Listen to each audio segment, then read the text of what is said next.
Okay, we're going to call the meeting to order. Today, November 23rd, 2021, Board of Selectmen meeting. Start with a roll call. To my left is Selectman Brett Mastriani. To my right is Selectwoman Nicole Porter. And I am your first Selectman, Bob Carlson. And we'll start with a pledge of allegiance.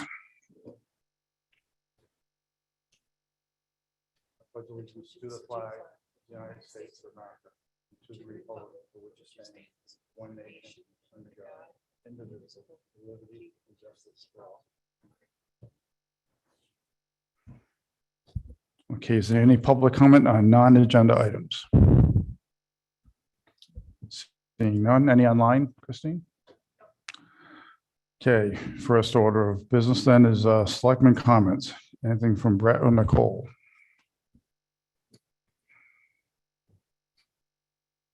I don't have anything. I do.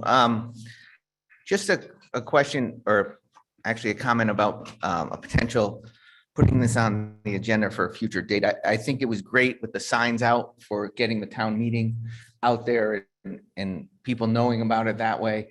I did get some messages from people asking what the meeting was about when they saw the signs, which were good.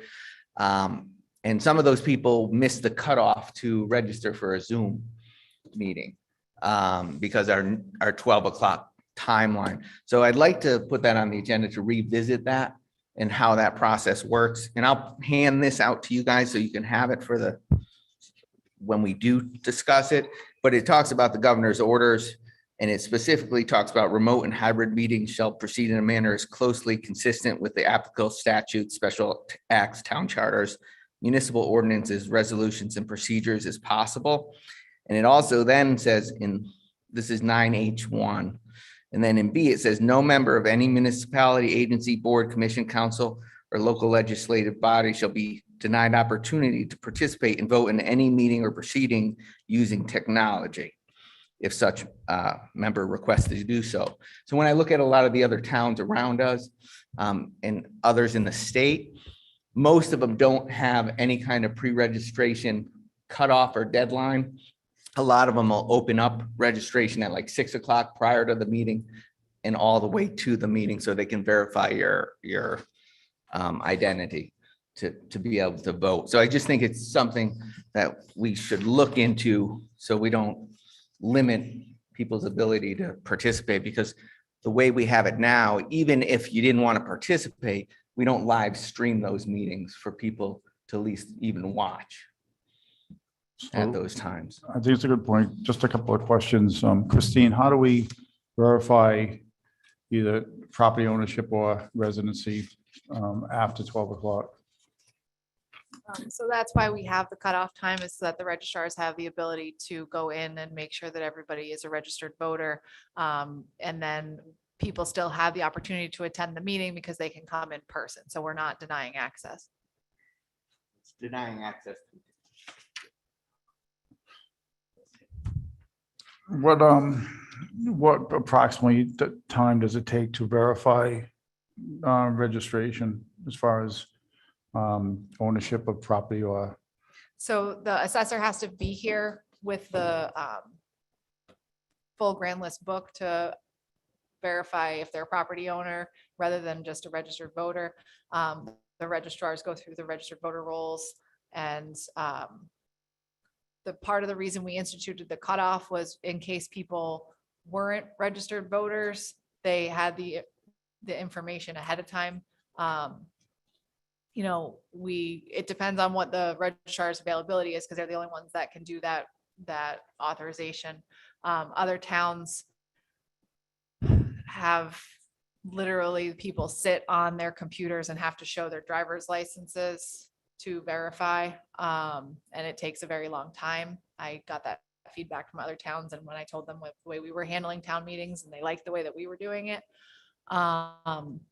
So so basically you say we're not denying access. You're saying there's two ways to come to the meeting: either virtually at home, and if you do register by a certain time, or the door is always open, you can come in person. correct. And before we had this pandemic, everything was in person. We didn't have this technology. So now we have it. So we have, and we've agreed hybrid meetings are the way of the future. because there's people that just wouldn't come to meetings if they didn't have a chance to come online.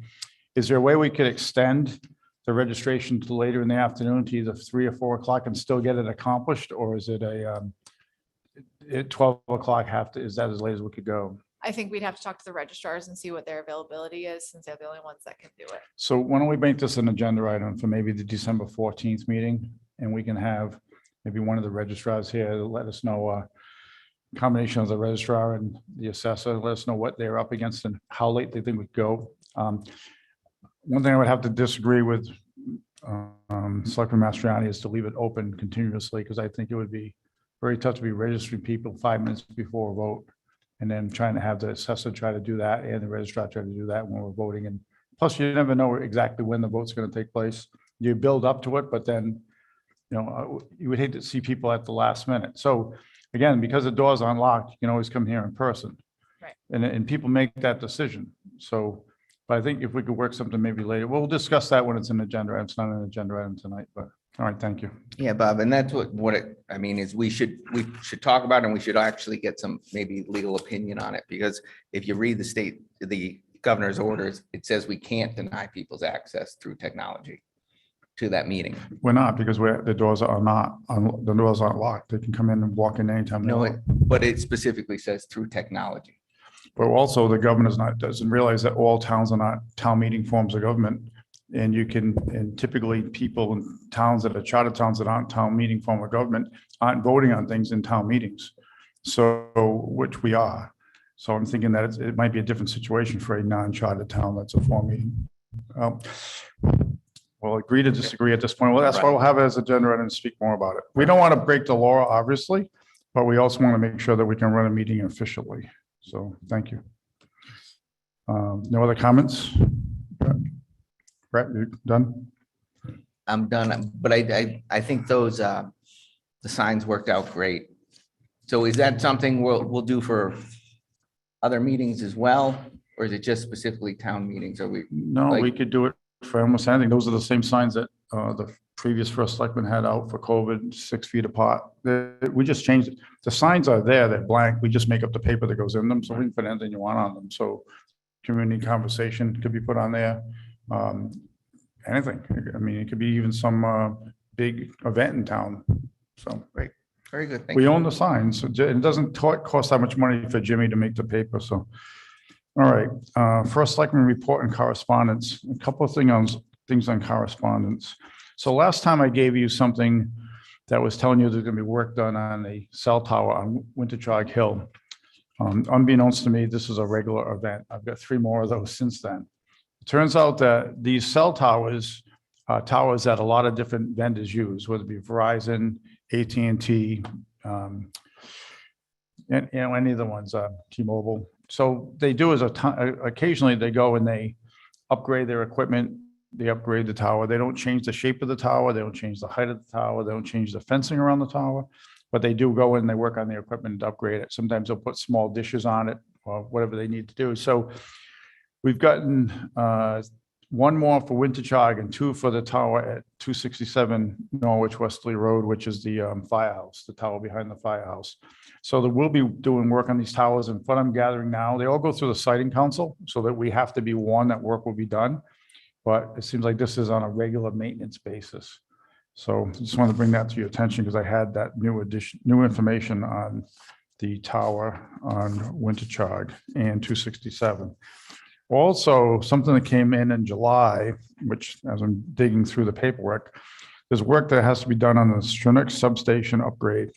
So if you're on Route 49 and you get off the highway and you head towards Stop and Shop, it's halfway between 95 and Stop and Shop on the right. It's an electrical substation that handles an area through this part of Connecticut all the way down to Kent County, Rhode Island. And the substation right now has to get some additions and some additional work on it. They're going to enlarge it by about 1/2 acre. They're going to put up a wall, like a stone wall, and then they're going to put a fence on top of that. And they are going to try to do it in some sort of a way that it's not in bad taste for the neighbors. All the neighbors have been notified. There's 4 abutting neighbors. and they've all been notified by the Eversource that this work is going to be going on. It's going to be starting sometime later this month and be going on through 2022 before the project is completed.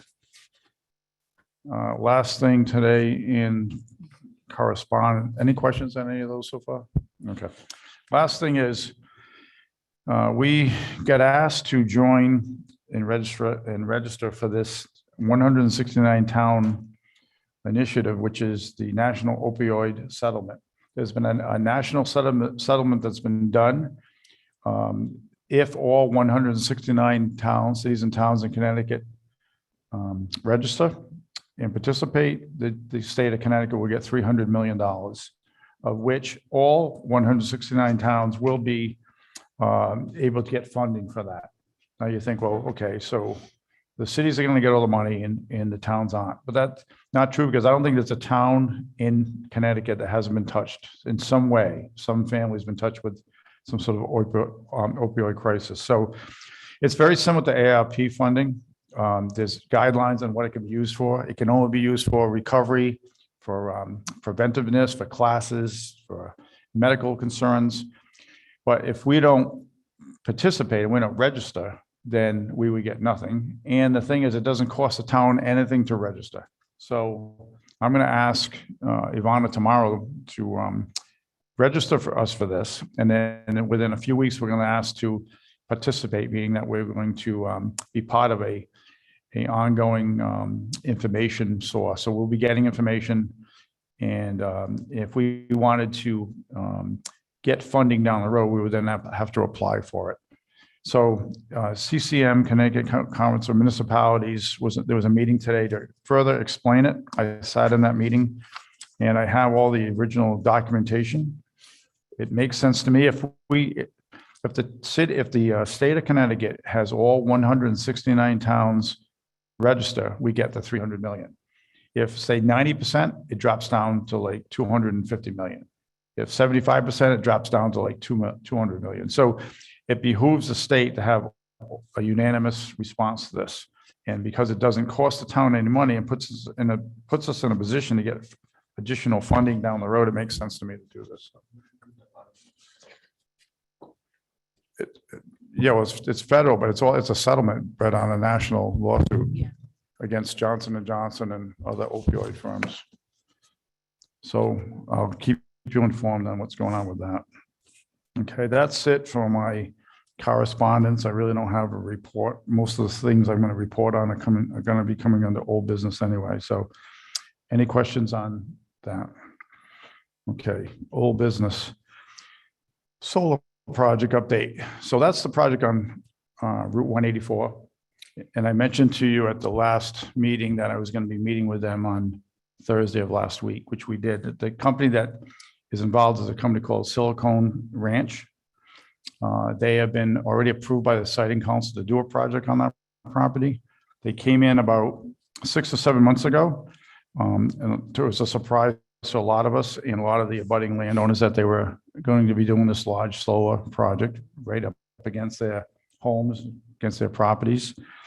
And it was going to be both on the north and south side of 184, which originally it was only supposed to be on the south side, down near the old Romanella property, where there's a lot of wasteland and bare properties, not a lot of trees. And then I guess they found that it wasn't going to be as advantageous to do it down there, so they bought property north of 184, and that's what set off the alarms, where the neighbors, when they found out about it, they started making phone calls to town hall. I found out about one of the abutting neighbors called me and asked me if I knew about it, and I had known nothing about it.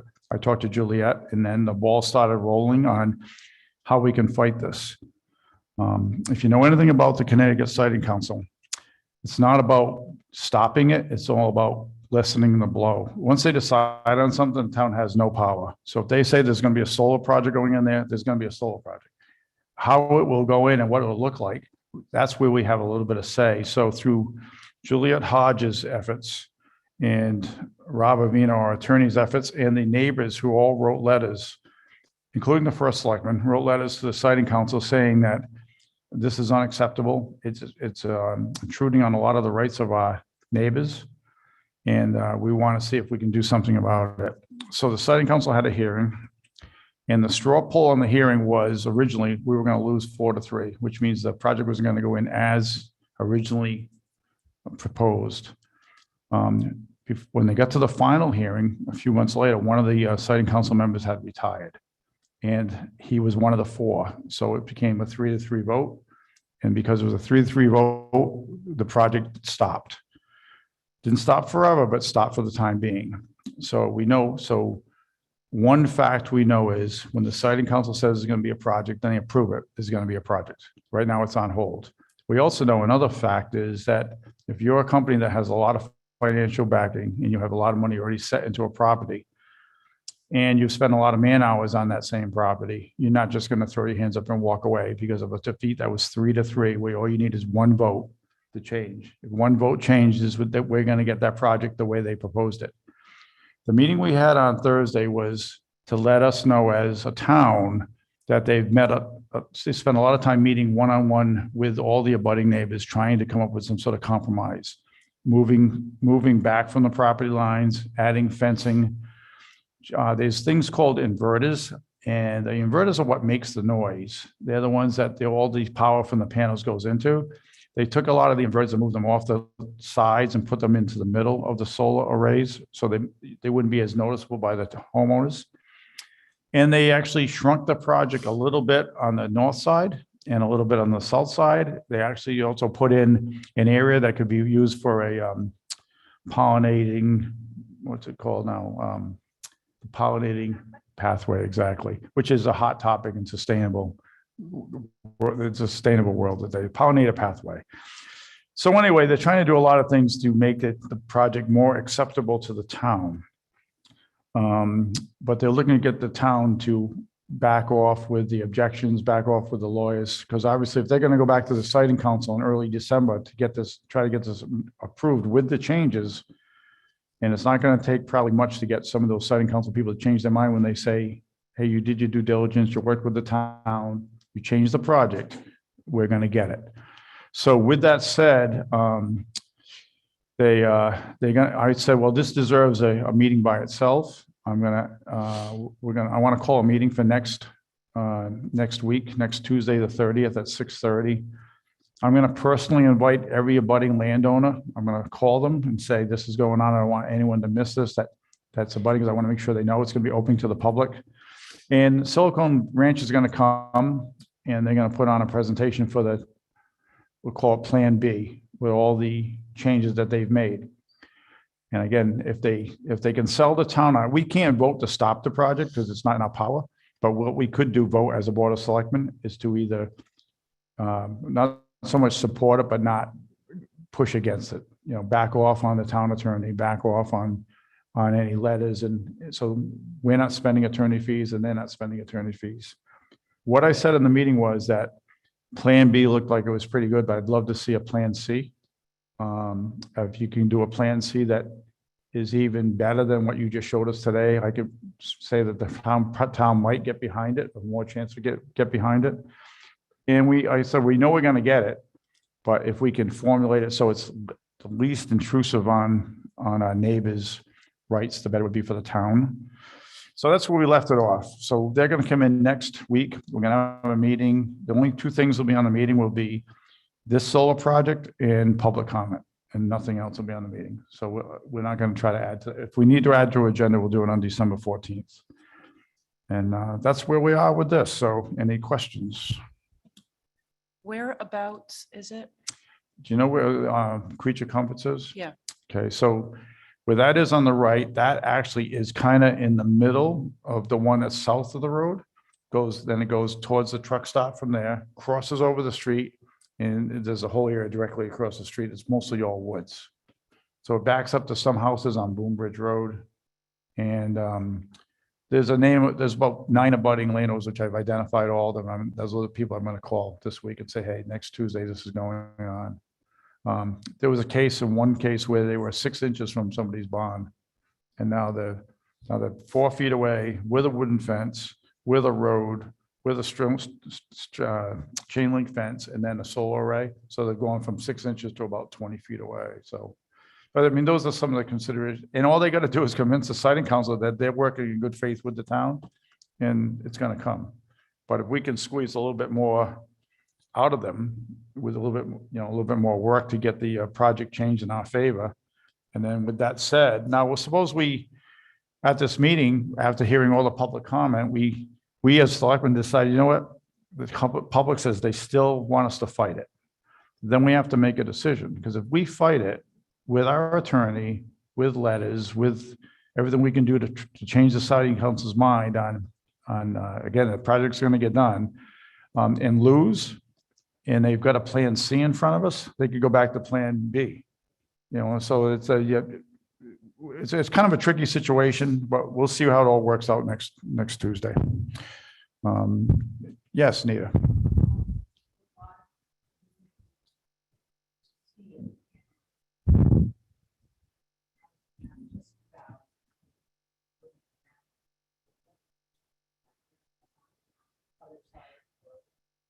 The north side, yeah, there's a lot of trees that are going to be cut down. The old 184 is in there where during the revolution, there was brigades marching down that thing. What they say, the stone walls on both sides. It's actually a beautiful piece of property to walk through there. It's all pretty much overgrown now, but I mean, that was the main road going from, Providence, New London, right? Providence, New London Turnpike. So that was the main way to go through there.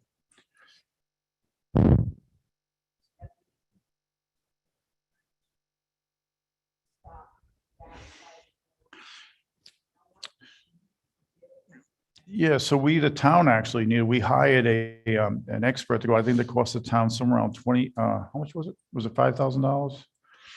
To have a guy go out and he looked at all the vernal pools, wanted to see if we could find any three-toed lizards, anything we could do to stop this thing.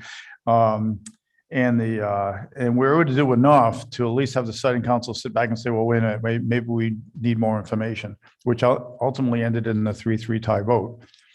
I'm afraid, from what I hear, if the other fella didn't retire and he's since been replaced, we would have lost 4-3, and we wouldn't be having this meeting right now. We'd just be living with what's ever going to go down there. So, but you're right, it was trees that were going to get cut down, and historical site was going to be just pretty much destroyed.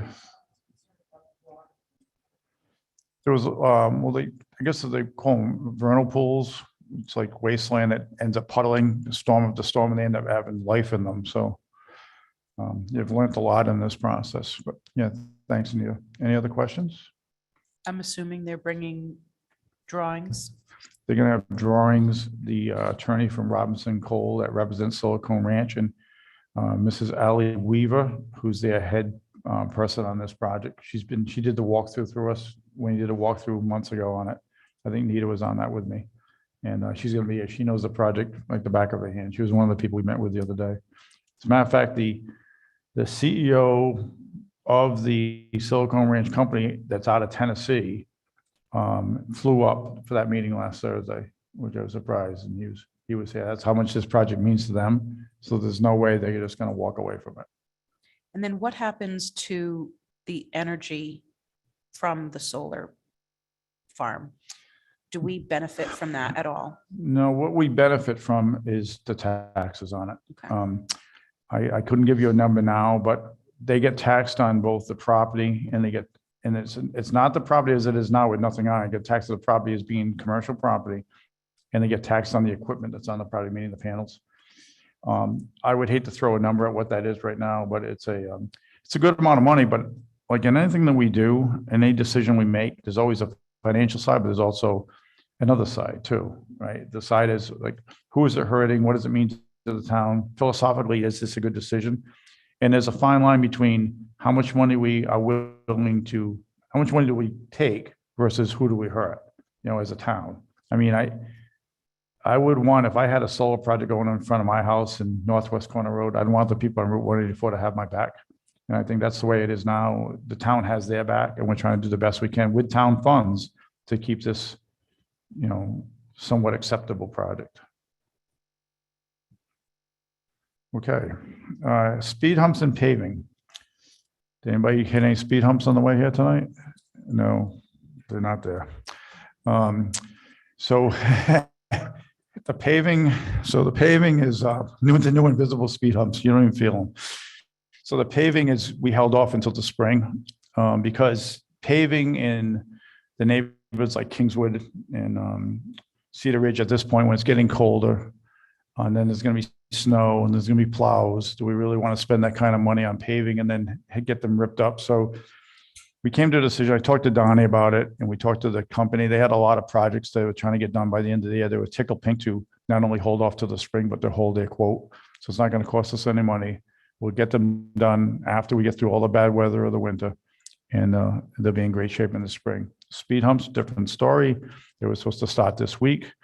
There's only one more day before Thanksgiving. If they come on Friday, Donnie will come, even though the town hall is closed on Friday, Donnie will come up and make sure they're putting them in the right place. If they are here Friday, maybe we'll see them tomorrow. I put a call in today, explaining I was a new first selectman. I really just want to get up to speed on what's going on with these things. And I can kind of use that new first selectman line for a while, just kind of play dumb, but I get caught at it pretty soon, I'm sure. But anyway, I did not get a return call. Old business. Any questions on that, on the speed humps? Okay. Third, anything online, Christine? Okay. Third, community conversation. So as we know, we're going to have a community conversation on January 8th on a Saturday. I'm not going to speak much about it tonight because we have a new committee that's going to do a lot of work for us on that. And we're going to appoint that committee this evening. It has 5 members or 4 members, 4 members at this point. So we want to get them appointed this evening because they have work to do. They have a lot of planning to do. I think they're already working on a website.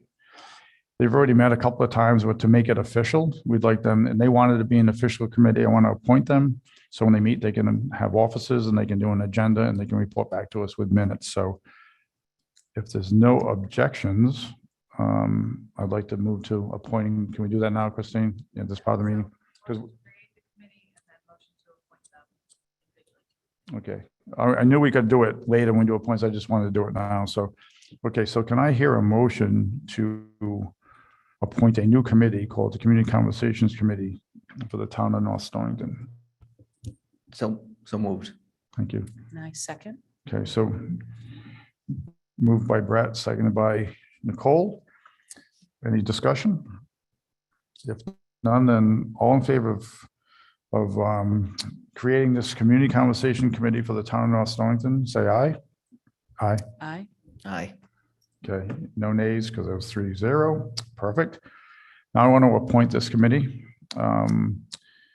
See if I make sure I know everyone. So I think the committee is 3 of them are here. So just 3 are here. All right, so we have Stephanie Mastriani, Lisa Marzella, Nita Kincaid, and Breeze Floyd is the 4th member. So could I hear a motion to appoint that committee as just named? I make a motion to appoint those 4 to the committee. Thank you. Second. And a second by Brett Messer. So Nicole motion, Brett seconded. Any other discussion? Okay, if none, all those in favor of appointing the committee as were named, say aye. Aye. Aye. Okay. So we have a new committee. You're official. So when you meet again, you'll have to elect officers, and we'll be looking forward to an agenda. And then you can report back to us on occasion with minutes, if that's good. Perfect. Is there anything you wanted to say this evening since you're here? Perfect.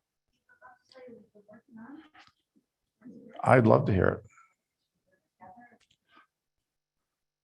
I have a question first. You have to turn the microphone. Not so much for us, it's for all those people out there. Okay, I think it's on now. I don't know, go. Yes.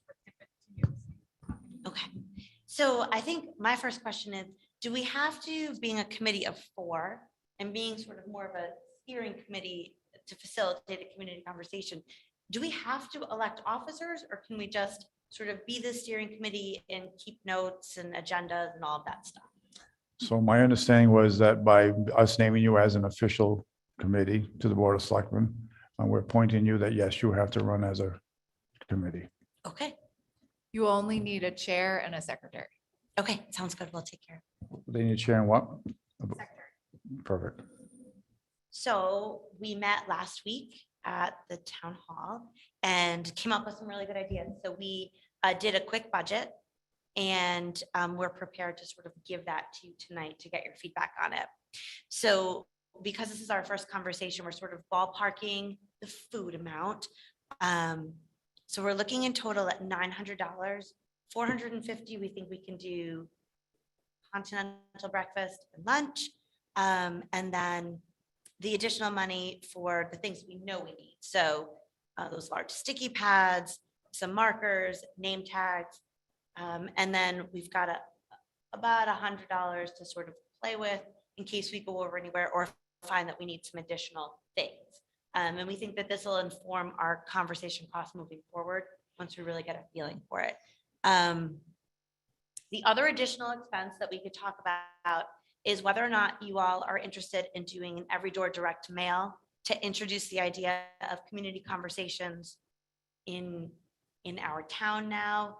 And this one in particular. So we think that that'll cost between like $500 and $700 depending on printing costs and that sort of stuff. So that would be in addition to the budget of $900 to run the conversation. So we'd love your feedback on that. So we're looking at somewhere around $1,400, you're thinking? It could be, yeah. So I think this is an exciting step for town as we try to get more open with the town, transparent, let them know what's going on. Because we know we have the POCD that we'll be working on within the next 12 months in this committee. And hopefully we down the road, we can even add members to it. It's something that the town has. Community conversations were here when I first moved in, and they're an excellent way to get information out to the town, but even more important, to get information back to the leadership of town. Because we know we want to do things that the town wants to do, not what we want to have happen per se. And this is how we can listen, better way to listen. So we can talk about where that funding could come from. Since we've already used ARP funding for some part of this with the drawings that the previous first selectman had done, there might be a way to do it through that. But I can talk to Christine and we can see what avenues. I can't see an issue with this. I think it's because it's the start of something that would be great for the town. It gets more people out. I'd be disappointed if we didn't have somewhere between 75 and 100 people at this conversation. And this is the perfect venue to do it in because we can break out into classrooms and, well, I'll let you guys handle that. So great. So I think that's a great first step. Do you plan on meeting weekly, bi-weekly? Yeah, I think we'll have to meet weekly, given that we're moving sort of quickly. We have been able, obviously, to communicate via email and have our meeting, but now that we're official, we'll have to do that in a more planful way. Knowing that we were going to be official soon, we got a lot done. So we'd sort of have a good base. In addition to setting our budget, we set a timeline for ourselves to make sure that it's done. And we wanted you all to be aware of that timeline because we need some things from you. So tonight we wanted to talk to you about our budget, our schedule, the plan for that day in terms of like what time each conversation will happen, right? Because we're going to try and have 2 in one day. And we wanted to let you know that we have a website ready to go. Breeze was able to grab the domain northstoningtoncommunityconversation.com. So she's going to start working on that.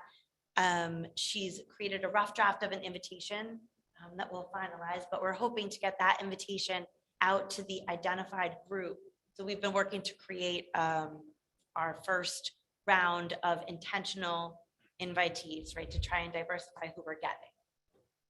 Just question, as you're talking, and I know there's people online and we've talked about the community conversation a little bit, so we understand it, but can you just give an overview of the difference between invitees and then people that show up, just so the public understands that there are options? Sure.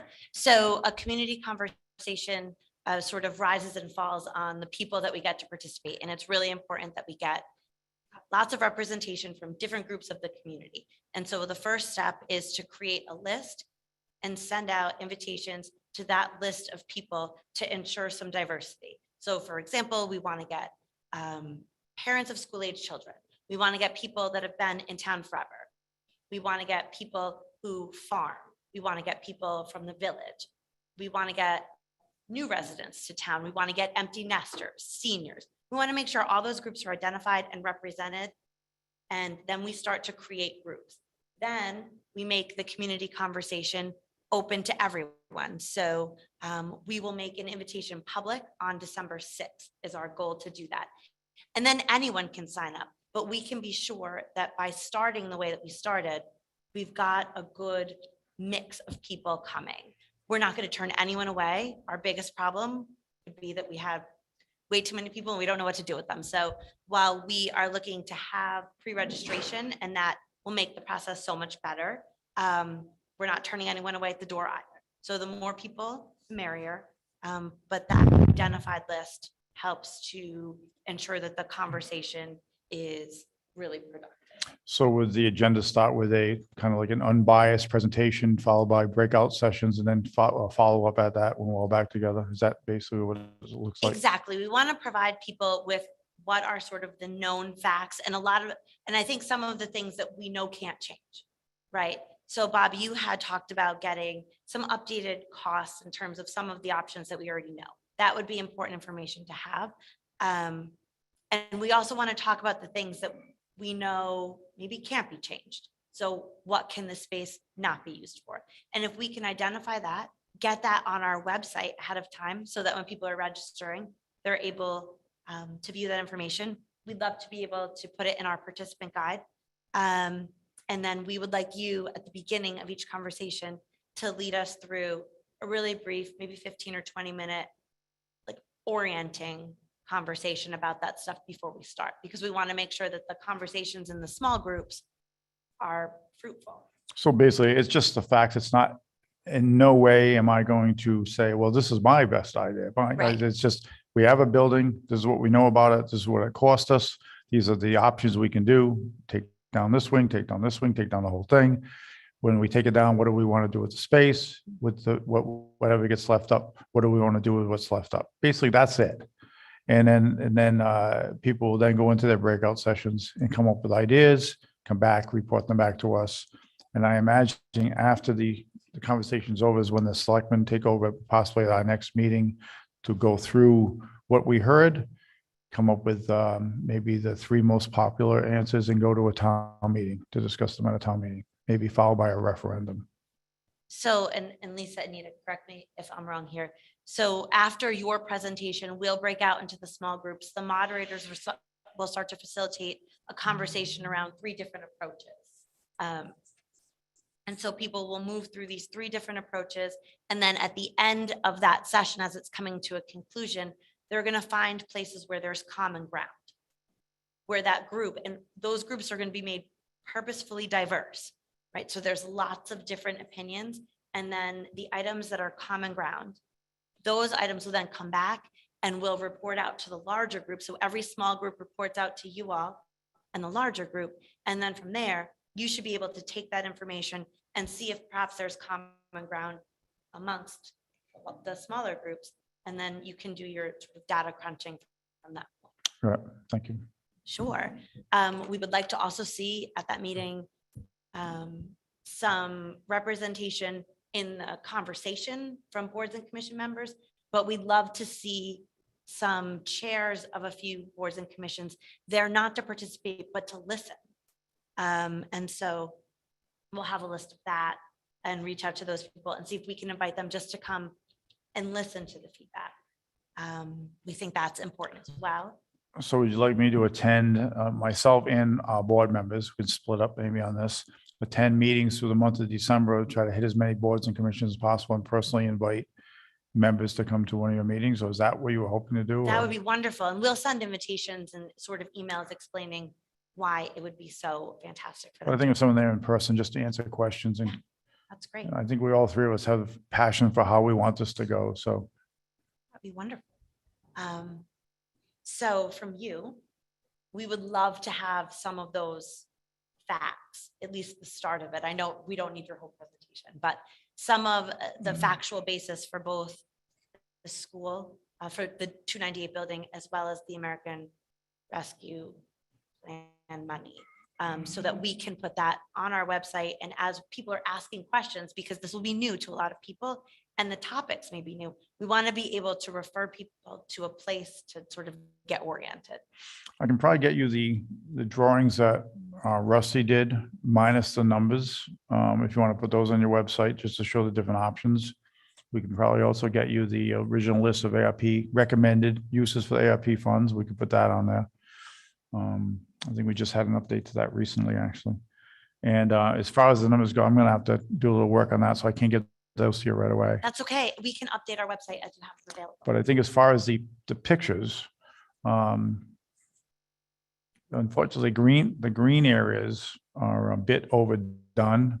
I mean, they look like Wilcox Park, and we're not striving to go there. I mean, maybe in the conversation, maybe the people want to go there. I'm not sure, but I'm thinking that some of those numbers were very expensive with gazebos and walkways, and it was beautiful, but possibly just when you take down a building, now you've got a dirt and possibly a hole, and then you want to fill that in, and then you want to put grass on top of it. Is that as far as, I mean, that's the bare bones? Maybe put some trees in, do we want to put some benches in, do we want to put a soccer field? I mean, those are the things that will come out of the meeting, I'm sure. So basically, once you take the building down, what do we want to do with that empty space? And there is some drawings that show some ideas, but I think I would let them know in my presentation that that was the drawings that were done with those ideas, but obviously in the groups, we can back those off to just being grass, if that's all they wanted.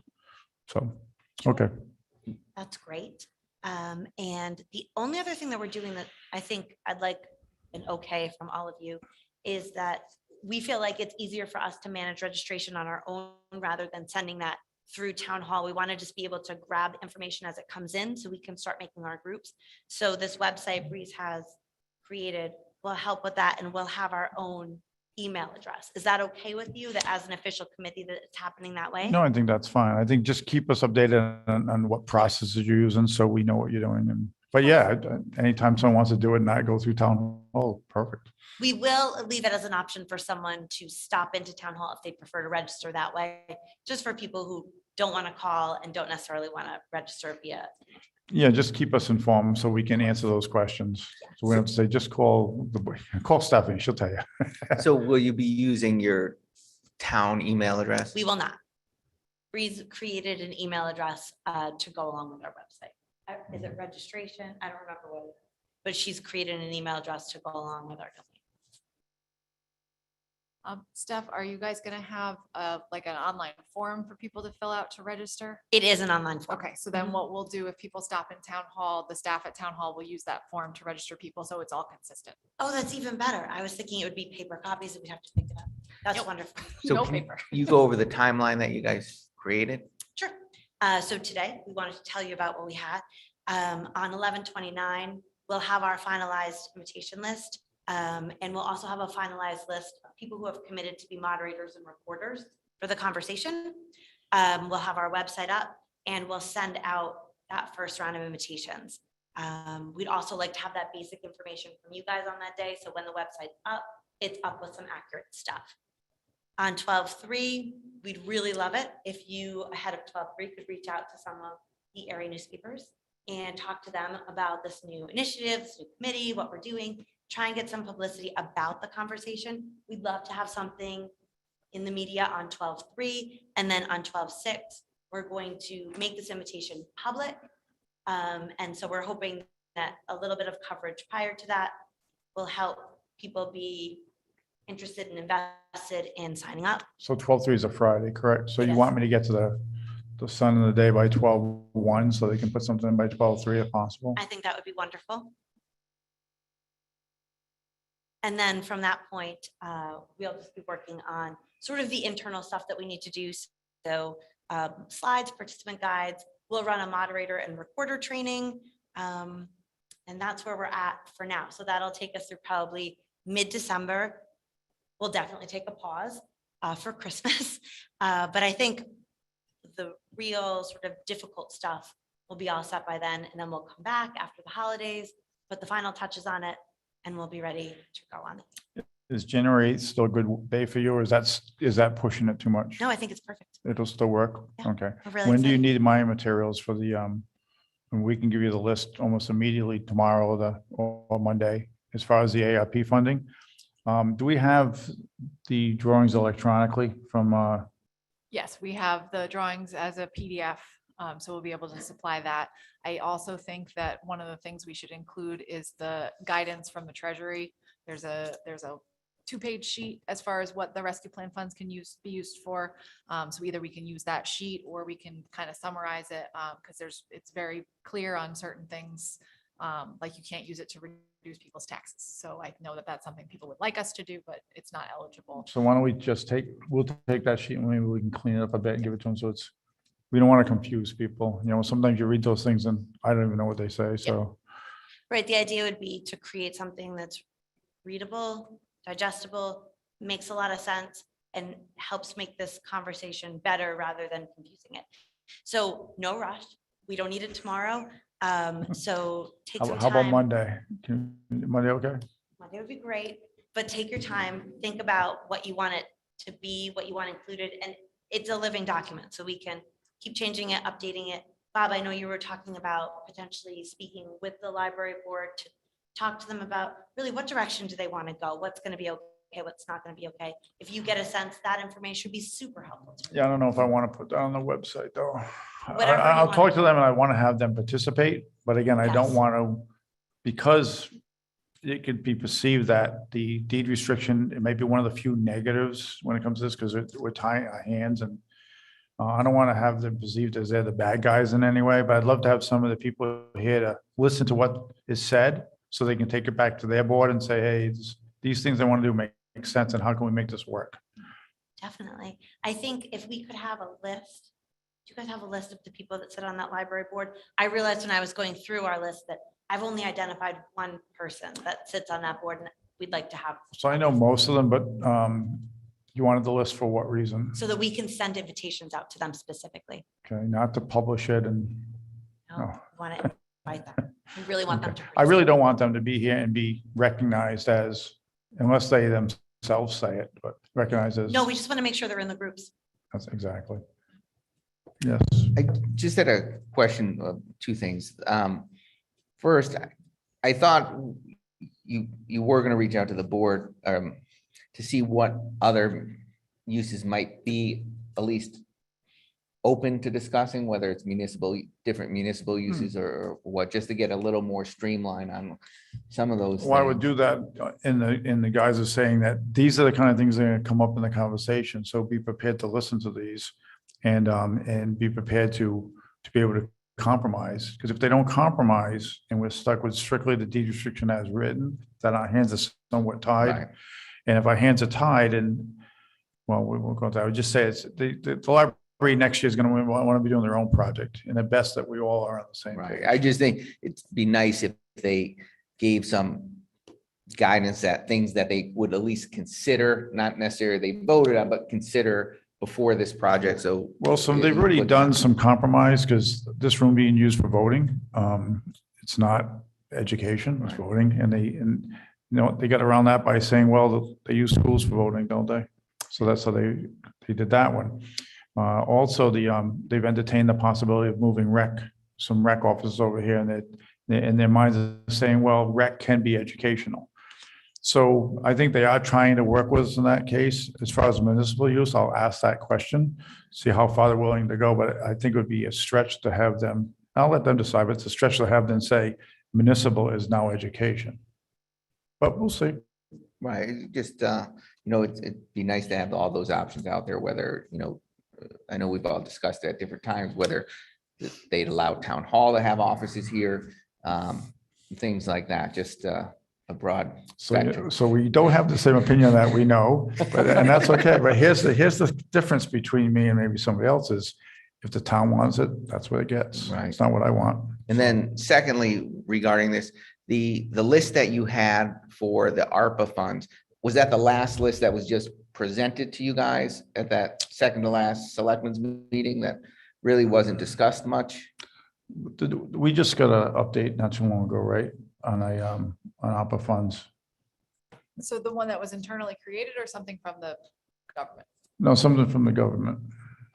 They continually provide new guidance, but it's 169 pages and not clear. And I think we can come up with something else that streamlines it and makes it a little bit Oh, better. I just wanted to clarify that it wasn't that one from 2 meetings ago that had dollar values attached to different lines. No, we're not, Okay. not even talking about that. Okay, No, perfect. no, none of that. Well, no. Would it be helpful for the website to send you the list of the things that have already been approved, how much money the town has for ARPA and how much has been allocated? I love that idea. Christine, I think the more information, the better. Okay. Bob, I do think in some way the deed restriction is real. And to have a conversation without addressing the deed restriction will handicap that conversation. Oh, no, I in think it some has to way. be addressed. I just Yes. didn't want to point out if it's considered a negative that, okay, these people are Yeah, responsible no, for no. that. I don't think we want to identify the library board as anything. I think the important thing is that they're embedded in the conversation. So they're also hearing. That's from my people point, to what have they them here. think. I think we have to talk about the deed restriction, not as a negative, but just as a fact. It is what it is. Because it doesn't seem to make a lot of sense to have a small group discussing converting this into senior housing, right? Mm-hmm. We know that that's not allowed. And so we don't want to lead an hour and a half discussion about a possibility of this building being senior housing. No, I think that was one of the, unfortunately, when they had the school repurposing committee, they spent a lot of time and they had some great ideas, but unfortunately 75% of them didn't work with the deed restriction. So they had all those great ideas and all that, those man hours put into those meetings. And I don't think the guidance was there properly to say that, that this is, so I agree with you. So we have to let people know that certain things just aren't going to fly. So when thinking about the information that you want to include in your presentation and that you want us to sort of push out to the public before that conversation, think about that stuff. What do you want the public to know? What's the baseline knowledge that we need people to know before they engage in this conversation? Got it. Thank you. And as far as the ARP funding, unfortunately, that's been a little bit of a moving target because all the towns and municipalities have been like, pushing the limits on it. Well, what about this? Well, maybe we can do this. I mean, even in our town, in a way, when we did the second per diem, we did it by giving the money to the fire company who then uses it for per diem. We couldn't use it strictly for a per diem. And then some people took offense to how we did that because they think we're circumventing what the true use was for. Some people think it should only be used for relief from COVID pain, we'll say, right? Whether it be financial or physical pain. Other people think it could be improvements in town. Some people have used it for infrastructure. Some people have used it for, we think we can probably use it for maybe the park. And that would be created some sort of a park if we take down buildings. We may be able to use it for, if the 2-story wing is going to be used for adult education, senior citizen education, and workforce development. We might be able to use it to build entrances to the building. So it'd be a new entrance to come in, which we also could use to make voting more accessible if we didn't have to have people walking away from that end of the parking lot. If the entrance was closer somewhere and a parking lot was closer to maybe between us and Wheeler, so they can use the parking lot and we could use it for the meetings and for voting. So those are the kind of conversations we can have. But because so many towns have kind of pushed that limit, then it seems like the ARP funds have kind of expanded because you can say, well, they did it, so why can't we do it? So, but we'll get you the best up-to-date list we can. Thank you. You're welcome. I just wanted to make a comment and ask a quick question. I think it's really obvious that we chose the right people to be on this committee that's been in existence for 30 minutes They and chose us. they've already, yeah. So thoroughly impressed with where you guys are at already. I had a quick question about being an official committee and not having correspondence go through town email. Just again, being new, I'm going to claim that for about the next year and a half. That's all on the up and up. That's okay. No, it should be all done through town emails. I just want to make sure, especially if we're funding from the town, the committee, I just don't know all the rules. So I just wanted to ask that. So do you need us to have town emails or do you need the email that people are emailing to be a town? Technically, anything that your committee is doing should be done through official North Stonington CT.gov emails. Because it's FOIable. And because it's funding is coming from the town. Right, and because you're representing the town. I can't imagine that it would be difficult for Breeze to opt into using a town email address to receive registrations at. I don't think that's a problem. Yeah, and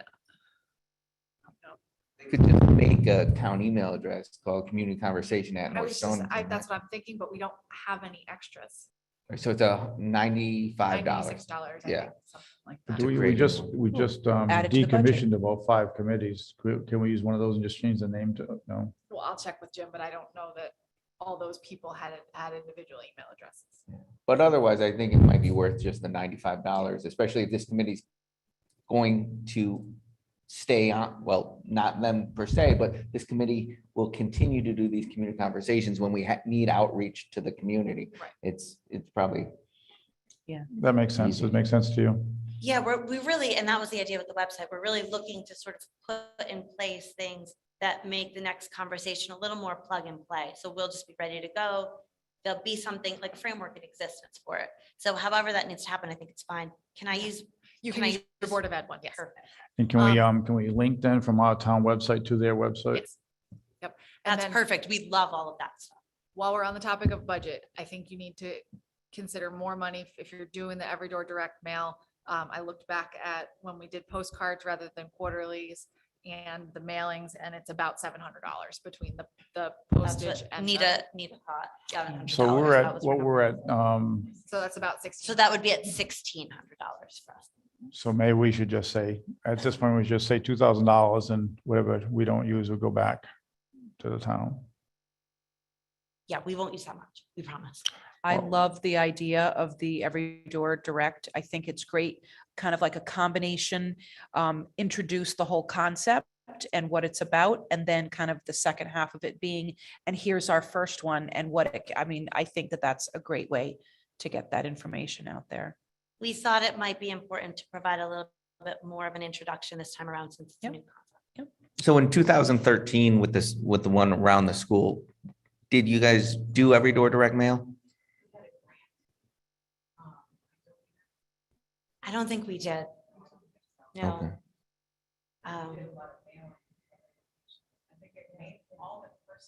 Yeah, we personalized them.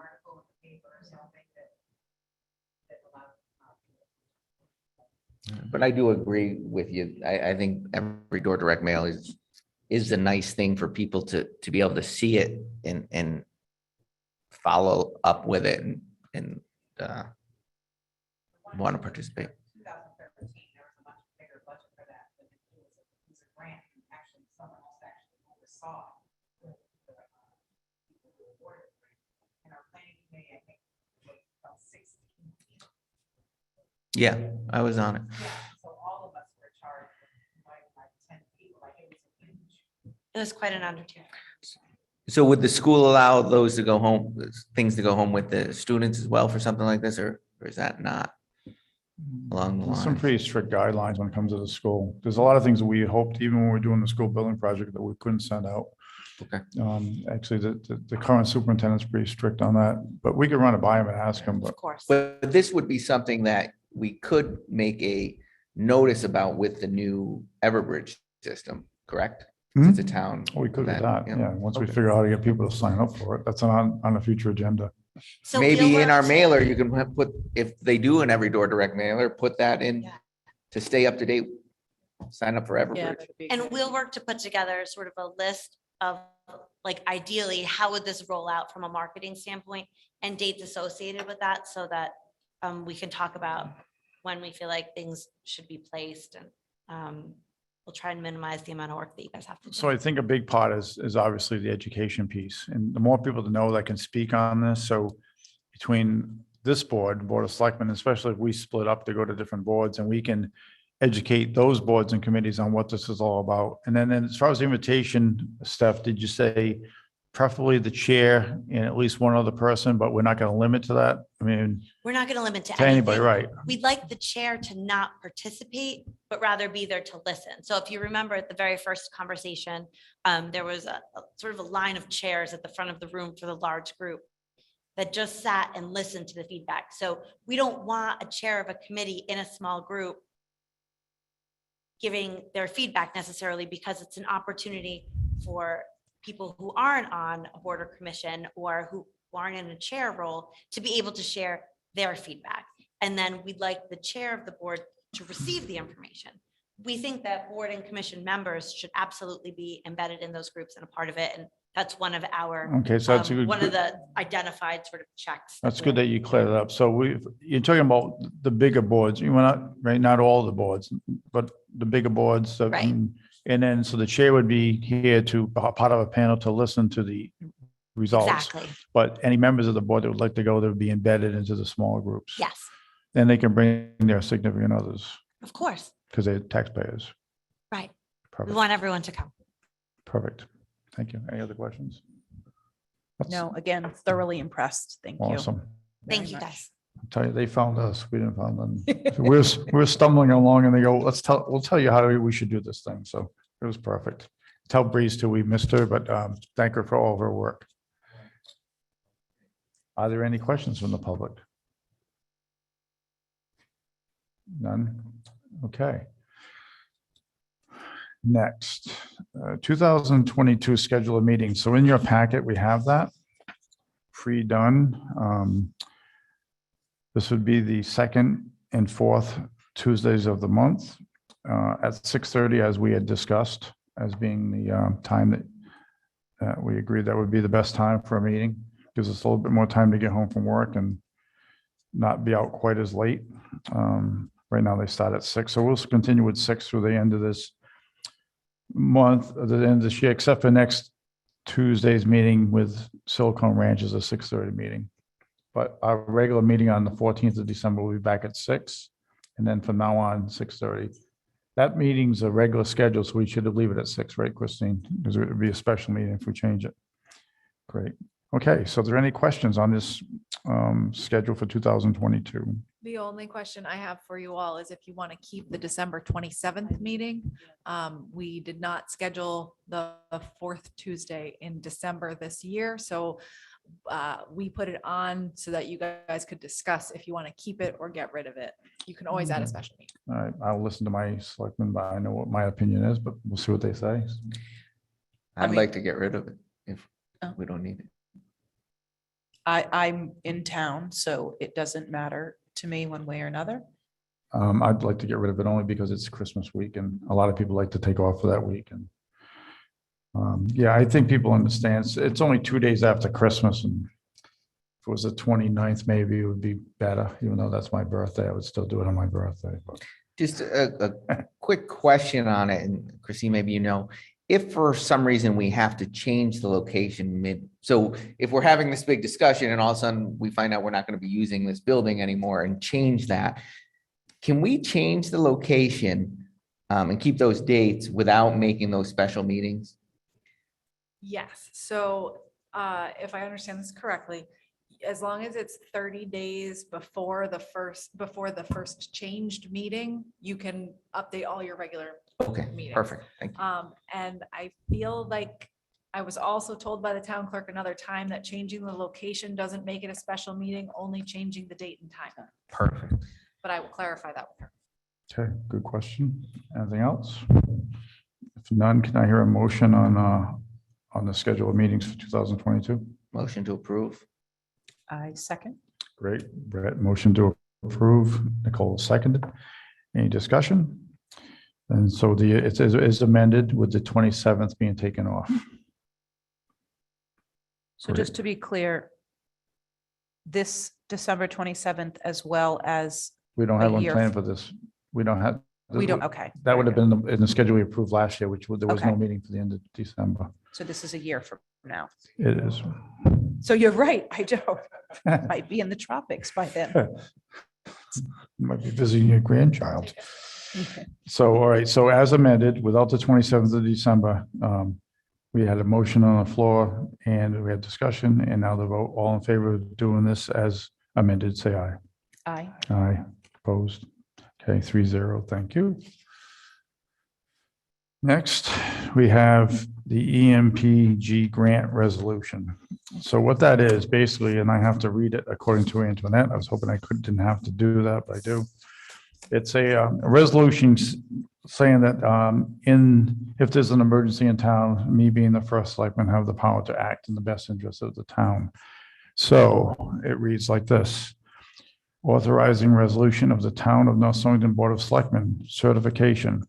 And I, Antoinette Picaro, the town clerk of North Stonington, do hereby certify that the following is true and correct copy of resolution adopted by the Board of Selectmen and its duty called and held meeting on November 23rd, 2021, in which a quorum was present and acting throughout, and that the resolution has not been modified, rescinded, revoked, and is at present in full force and effect. Resolved that the town of North Stonington may enter into, with, and deliver to the state of Connecticut Department of Energy Services, Emergency Services and Public Protection, Division of Emergency Management of Homeland Security, and all documents which it deems to be necessary and appropriate. And further resolved that Robert A. Carlson, as first selectman of the town of North Stonington, is authorized and directed to execute and deliver any and all documents on behalf of the town of North Stonington, and to do and perform all acts and things which she deems to be necessary or appropriate to carry out the terms of such documents, including but not limited to executing and delivering all agreements and documents contemplated by such documents. The undersigned further certifies that Robert A. Carlson now holds the office of first selectman, and he has held the office since November 16th of 2021. It witness whereof the undersigned has executed the certificate as of this date, November 21st. So I'll bring this to her tomorrow. She'll sign it as of the 24th. And that's it. So can I get a motion to approve this as read? I make a motion to approve the resolution as written. Thank you. I second. Thank you. So Nicole motioned, Brett seconded. Any discussion? None, all in favor, say aye. Did you have discussion? I did, but it kind of relates to this, but it's different. I just have a quick question. Sure. To me, it just, in listening to that, it's really just transferring. It's transferring from power. Mike to me, basically. Yeah, okay, Yeah. right, that's all. Aye. We already voted, you said that. Earlier. Oh, good. But, yes. Okay. Is there any comment, public comment? If not, I'll open up to selectmen comments. It's one of the selectmen seem to have comment. No? Just, this is something that I don't remember, and Christine, you might know this one. I know that every year we have the town meeting that authorizes the first selectman to expend funds in case of an emergency. And I know every year everyone's like, oh, they always think it's new that now we're giving them power to ultimately spend up to $1 million or whatever that is. What is that time frame? That's usually the one in May, isn't it? It is, and we did not do that this year. So. We didn't do it last May? I honestly don't think we did it the last 2 years because of COVID. I'll look it up. I think I was going through town meetings today for some reason, and I think I saw that. If I have that hard copy, I'll show it to you, but I think it was in May of 2021. That we And did does it. that just authorize the first selectman? It doesn't name the person? Correct. No, Let me look it up real quick while we're. yeah, check it out, 'cause I That's think fine. it was in that. It was on the same day we had probably 4 or 5 items on the agenda for the town meeting. So it was not done at the annual town meeting. Not done at the June town. Meeting. Not done at the other June town meeting. Not done this year. No, it wasn't done in 2021. So 2020. Sorry, right? Brett is right. I remember hearing pushback on that. Like, really? It's Well, because everyone always thought when it comes up every year, everyone thinks, oh, that just means he can spend whatever money he wants, but it's something that's been done for a long time. Okay, so the last time it was done was May 6, 2019, because we did not have an actual annual town meeting in 2020 because of COVID. So the actual phrasing is to hear and act upon the following resolution. Resolve that the Board of Selectmen is hereby authorized and empowered to obtain loans at current interest rates for loans to municipalities in anticipation in the receipt of tax collection and anticipation of the receipt of state and or federal and or state grants with respect to a project or program on such terms and conditions as follows. The amount borrowed shall not exceed $1 million at any time, and the Board of Finance shall receive as early as possible prior notification to borrowing. So it is not empowering just the first selectman, it is empowering the Board of Selectmen. Correct. And is that, that was done during the annual town meeting, which was also the budget meeting? Yes, so that typically is done at the annual town meeting to give that power for the next fiscal year. Great, thank you. So we just have to hope we don't have any emergencies. You can Exactly. call it a special town meeting and get the authorization. Or just whenever we have our next one, just. Okay, any other comments, questions? Okay. All right, next on the list, number 9 is appointments. So we have a lot of these to do tonight. Some of them are individual, some of our boards. So what I thought I'd do is I would name the applicant, the board that that person's going on, and then we would motion to put that person on and appoint them. When we get to where there's more than one person, I'll name the board, list of 5 or 6 names that are going to be on that board and appoint them as a group. That works for you guys? I have just a quick question. Have all these people already been reached out to confirm that they want to stay on So these boards? we thought about that. We were trying to do that, but not all boards were meeting. Not all boards like when I went to WPCA, they didn't have a quorum. My thought with Christine was to reappoint complete boards. And if someone didn't want to be on, they could resign. Okay, But at least the board can get up running and doing business. okay. If some of these boards, by the time sometimes they go 2 months before they get a quorum and then they can't do any business. So. Yeah. Anyway, so that was my thought, unless you guys have a different idea. Yep, no, it's fine. All right, so the first applicant, and we can go through these pretty quickly, is Christopher Anderson for the EDC. Chairman of EDC, Brett Mastriani, spoke and said he'd like to see him appointed. Can I get a motion to appoint Chris Anderson to the EDC? Make that motion. Okay, I second that. okay, so I mean, it's got to be one of the two of you, right? I- So it's, It's like Decide ping pong. who's I'm gonna like, say oh. it. You can go back and forth if you want. So, all right, so Chris Anderson, it is a motion to approve, to appoint him. Brett made the motion, Nicole seconded the motion. Any discussion? I do. I just want to say, I think Chris will make an excellent I think addition to he- EDC. Chris used to be active in town a lot more. He seems to taking a little time off and now he's back. But I did speak to him last night because I wanted to talk to him about this meeting schedule and things like that. And it was a great conversation. I think he'll bring a lot to EDC, especially with us stepping down in January at some point. There'll be more turnover there. He'll bring some history to the town, and he also knows how boards are run. And I think it'll be a great addition. It would be a great addition. Great. Okay, so with that said, any other discussion? If none, we'll vote. All in favor of appointing Chris to EDC, say aye. Aye. Aye. Aye. So moved.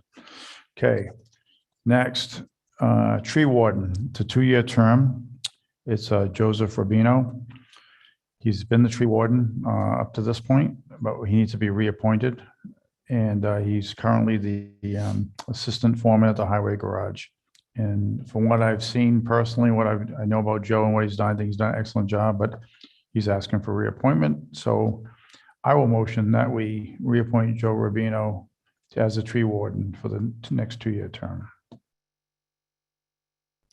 I make a motion to reappoint him. I second it. Perfect. Any discussion? None. All in favor of reappointing Joe Rubino as tree warden for the next 2-year term, say aye. Aye. Okay, 3-0. Okay, now we're going to go into a group. This is going to be a surprise to the 2 of you. Flood and Erosion Control Board. It's a 2-year term. Yes, I read that. So. We're on it. Robert Carlson, Brett Mastriani, Nicole Porter, Mark Grigg, William Ricker.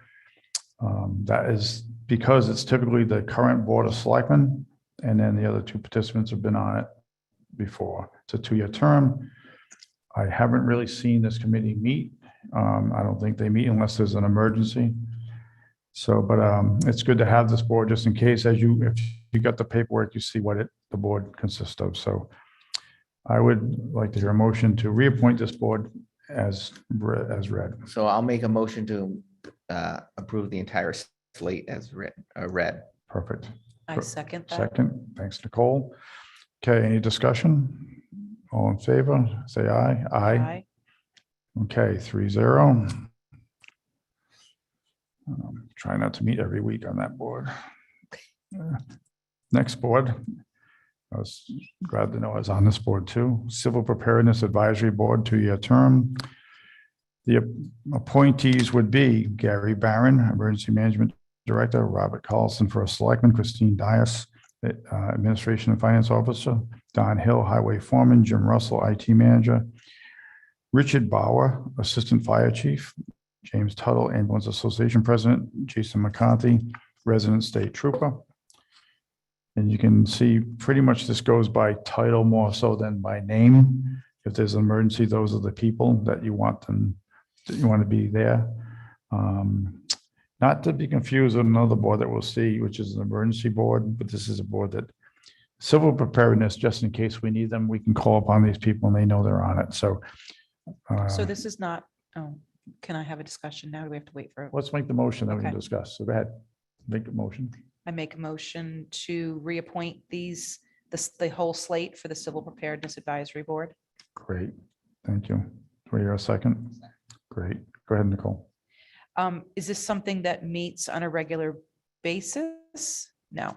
No, So this is something, if we were to have an emergency in town, we would gather these people. How is it different from the emergency preparedness group? so this group, this is the preparedness group. So they're preparing, they know something big is coming up and they get together. So the other one, which is the emergency, I don't know the name, was it the emergency? The Emergency Services Operations Committee has been formed to talk about how we offer services to the town and look at recommendations for the fire company and the ambulance and if we should be doing something different. The Civil Preparedness Advisory Board is supposed to look at matters and policy for the town overall for all emergencies, not operation day to day of how they do things, but if the town needs a different policy that is implemented when the EOC opens in case of an emergency. So tornado, flood, those kinds of things, not how the fire company. So at the last somewhat emergency, it was a hurricane that kind of fizzled out, but Gary Barron, typically he opens up when the first selectman decides it is an emergency, get a hold of Gary Barron, they decide to open up the emergency center, which is the EMS building. And they have televisions there, they have all the information they need, generators, everything they need to monitor the storm. To get these people to meet there makes no sense because the highway garage needs to be out on the road, probably cutting trees. If it's a high wind, the fire station has to be manned, the ambulance needs to be manned. So it's not, these people aren't all standing in a group at the firehouse waiting to get direction. Typically, it's usually the first selectman and Gary Barron monitoring through the National Weather Service and so on. So that's it. Okay. Yeah, go ahead. Is this something that we should maybe, so it says you can have 5 to 9 members, 1, 2. We have 8 in this list. Should we talk to our animal control officer about being on here as well, due to the fact that we are a rural community, we have a lot of animals, livestock in the area. So if they're to be prepared for stuff like that, she is our expert. Well, there are 2 people that aren't on here but get called for this. One is the superintendent of schools. If it happens during the school week and the schools, if it happened on a Friday, typically not because it's a weekend, but if it happens during the week, typically Peter Nero's called and he's automatically put on this. And it's the same thing with the animal control officer. I think in the past, Kosh has been added to this list.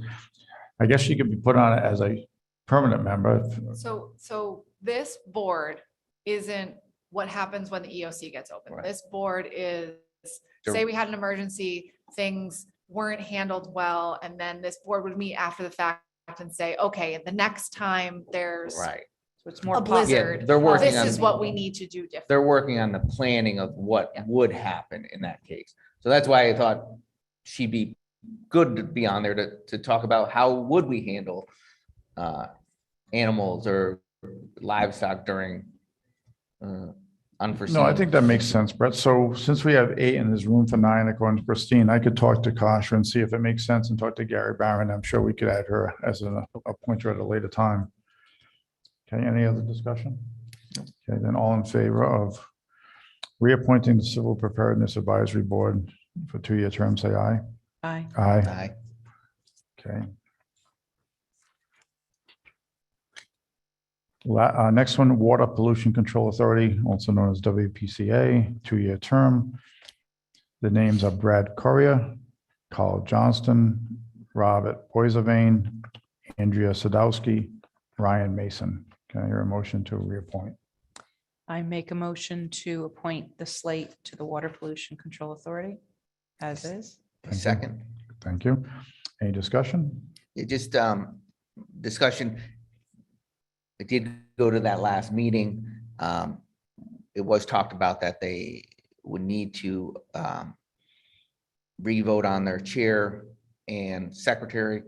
But it sounded like nobody wanted to be secretary in the past, and I just wanted to see, once we do reappoint them, if something could be said or a letter sent that they really do need to appoint a secretary. Nate isn't required to attend all their meetings.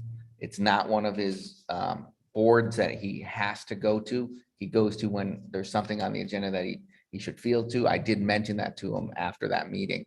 But I don't want them to have to rely on him to do all their minutes in their agendas and get those out. So I think when you appoint a board and there are those positions, somebody has to step up and take that role.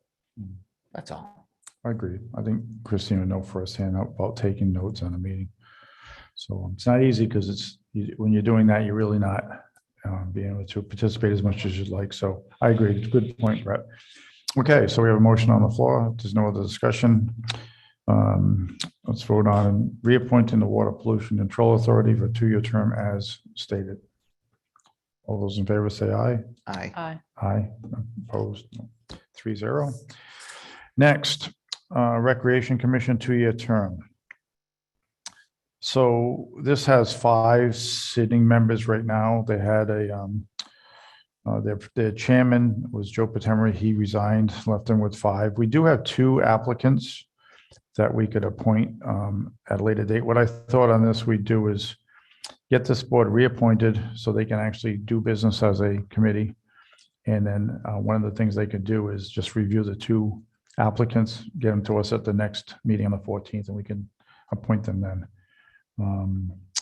So we have Recreation Commission 2-year term, Megan Perkins, Emily Mastriani, Matthew Brunel, Laurie Ann Umflett, and James Holridge Jr.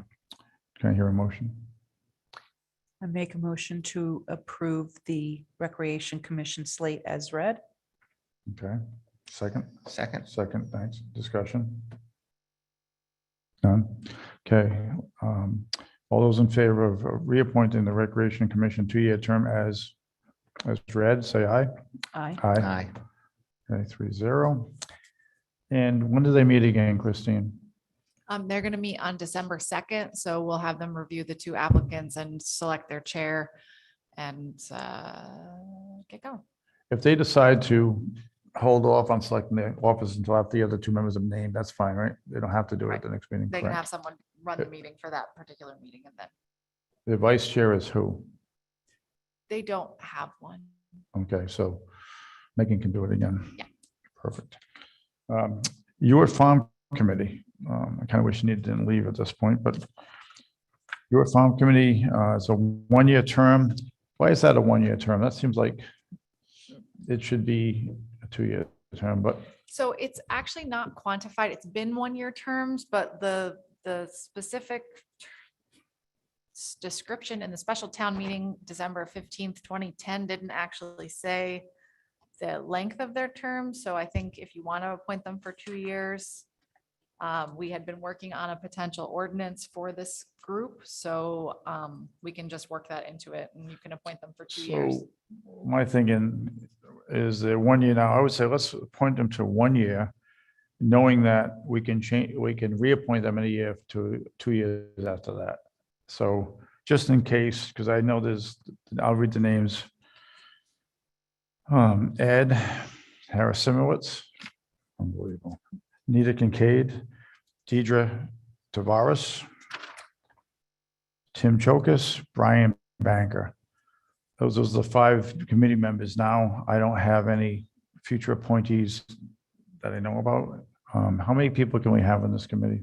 So that committee is 5 regular members and 2 alternate members. So I would say some of these people may wish to step back into an alternate role, but we can do that change when you go to appoint additional members. Okay, so is this a committee we should think about recruiting for? Okay, so can I get a motion to reappoint the Ewart Farm Committee to a 1-year term? Motion to approve as written, read. Thank you. Second, I second. perfect, second. Okay, any further discussion? Okay, hearing none, all those in favor of reappointing the Ewart Farm Committee to a 1-year term, say aye. Aye. Aye. Aye. 3-0. I think that's all we have for appointments. So we have one more. You have the changeover in the Emergency Services Operations Committee with the resignation of Chief Steinhardt. Okay, that's right. So he resigned and he put Joe. So he He resigned as rec- chief? No, no, no. no. He resigned for representing the fire company on that board. So he has recommended that we appoint Deputy Chief Joe Casada to fill that role until that committee is finished running. But he's still the fire chief. He just doesn't want to represent the fire company on that board. So Nicole, this is a committee put together, had 5 members. Tricia Cunningham was the chair. Sarah Nelson was the secretary, and it had the fire chief, Charlie Steinhardt, 5. It had Jimmy Tuttle, who was the assistant fire chief at the time, but also the president of the Ambulance Association, and Carl Johnson. And the reason they put this together was to look at the fire company ambulance and what it looks like today, what it might look like a year from now, 5 years from now, 20 years from now. Everything from, should we have satellite firehouses, maybe in Clarks Falls and Northwest Corner area? Should we have full-time firemen? Should we regionalize and go in with other towns and have one, maybe regionalization fire station rather than just our own? So those are the areas they needed to look at. They had a lot of trouble with quorums over the last 6 months or so. They were meeting pretty regularly for a while, but they didn't have, I don't think they've met in probably 3 or 4 months. I talked to Sarah about it and I asked her if they could at least have one more closeout meeting just so they can do a report to the selectmen. They really should have reported to the last board of selectmen, but it's already past that now. So just their findings on so they looked at similar sized towns, similar area sized towns. We're unique because we're on the highway. We have a casino in our backyard. We have an institution like Stonington Institute, which is very needy when it comes to multiple calls.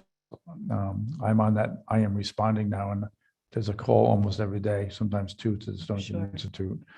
So we're unique, and then the size of the town and having the one station, it leads itself to some difficulties and try to run the station the right way. So that's when we said, well, look at what would it cost the town to do satellite yards or a regionalized fire station. I don't know the answers. That's what they were going to come up with, but we'd like to have them have like one more closeout meeting, come up with a final report and present it to us so we know where they stand. If we never hear that report, then it's like it never existed. So Is there a reason the chief gave in wanting to resign? Oh, Is it yes. just time commitment? no. So he came in and he wanted to be part of the Code of Ethics Commission. And part of the Code of Ethics Commission says you cannot be currently be sitting on a board or committee in town. The Code of Ethics Commission we took about. So if you're on the Code of Ethics Commission that's hearing code violations, they don't want you to be a sitting member on a board or a commission, because then it could be talking about you or your board. So in order to be on that, I said to him, he was in the other day, I said, Charlie, bad news, we can't put you on the commission for Code of Ethics.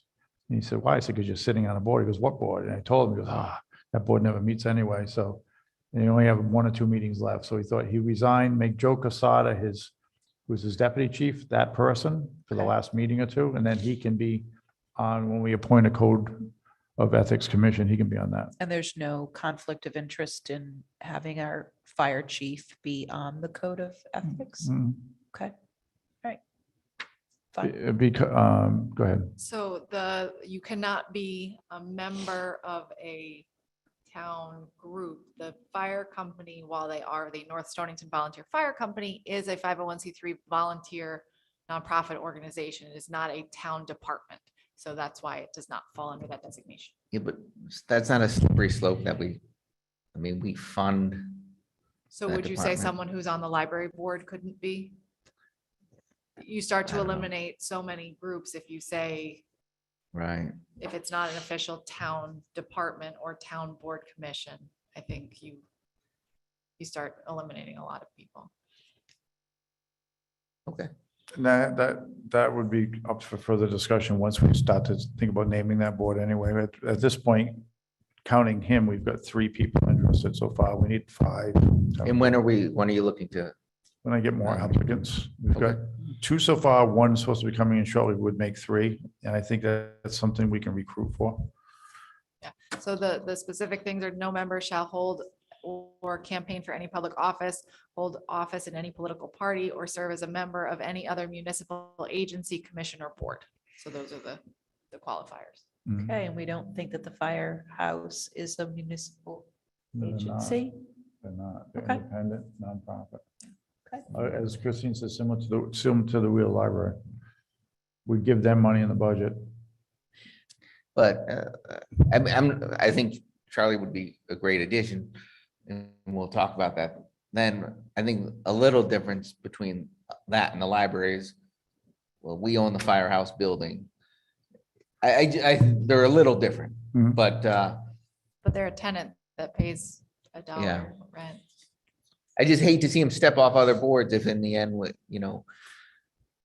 Mhm. we don't know how that plays out. But if he's looking to be on the board. Well, the board he it would stepped be off great. is probably has 1, maybe 2 meetings left, and that's going to be disbanded anyway at that point. Right, So, okay.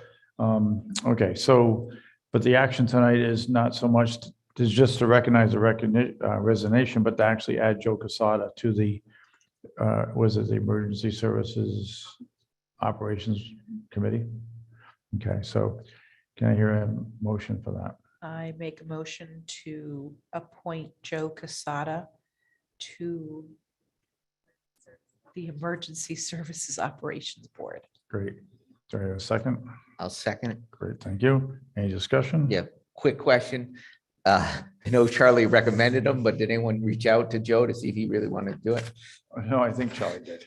I'm gonna guess Charlie did. I'm sure that they Okay. texted about it, and it's also as deputy chief, I think you kind of Yeah. just have to do. And what there the is a chief chain of says. command. I guess you have to do what it's told to you. So perfect. All right. So with that said, you want to take a vote? All those in favor of adding Joe Casada to the Emergency Service Operations Committee, say aye. Aye. Aye. Okay, 3-0. Okay, we're done with that. Tax refunds. We only have 2 tax refunds. Kenneth Nelville has both of them for a total of $168.08. Can I get a motion to have that tax refund approved? I make a motion to, You can just say so moved if you want. oh, that's even better. So moved. Okay, good.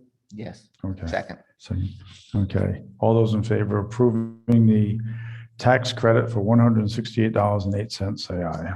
Aye. Aye. Okay. Moving right along. So now we have the minutes. Would anyone like to make motions for the minutes? I can do that. I don't.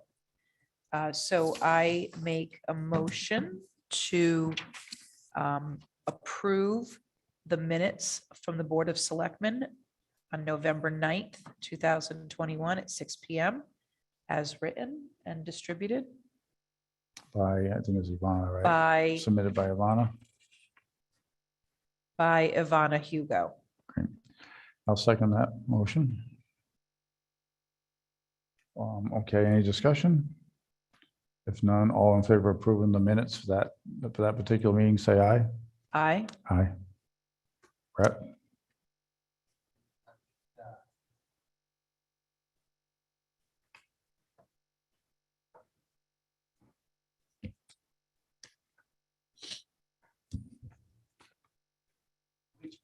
Oh, sorry. Oh, sorry, which minutes are we approving? Because I The see two November on. 9th. And the 16th. I just made a motion. So on the to- 9th, 9th. I mean, I wasn't a member of the board. We weren't members of the board then, so Would you like to abstain? I'll abstain. Okay, so, but I think you were present though, weren't you? Yeah. we- I was in the audience, yeah, so, okay. Oh, it doesn't matter if you want to abstain. So we'll do, you want to do 201? No, I'll vote for it. I was there and everything looks as I remember. It's just, Okay. I'm Then, not sure how that works. If I we weren't- think in the transition you can, because we had the same thing with Board of Finance, that they weren't. seated, Okay. so- All right, so we had a Then that's motion, was voted on. So far, we have two ayes. Do we have three ayes? Correct, 3 ayes. Three ayes, so 3-0. Perfect, thank you. Minutes, next set of minutes. So I make a motion to approve the Board of Selectmen special meeting minutes from November 16th, 2021 at 6 PM as submitted by Ivana Hugo. I would second that. Any discussion? Nope. No?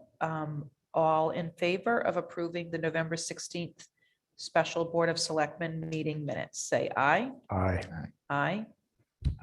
And both sets of minutes pass. Great, thank you so much. Okay, winding down. Do we have any public comment online or in person?